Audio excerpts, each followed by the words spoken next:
تہمت کمزور ذہن لوگوں کے لیے مذہب کا درجہ رکھتی ہے۔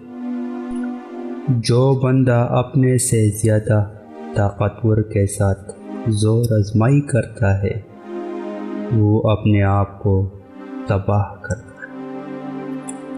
جس دوست سے تمہیں کوئی مالی یا جسمانی، اخلاقی یا روحانی فائدہ نہیں پہنچتا وہ عملاً و عقلاً دشمن کے قریب ہے۔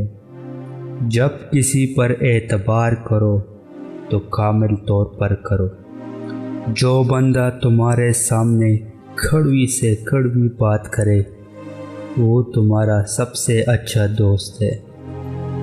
3 غذائیں ایسی ہے جو جوانی کو واپس لے آتی ہے: مچھلی، دلیا اور خشک میوہ جات۔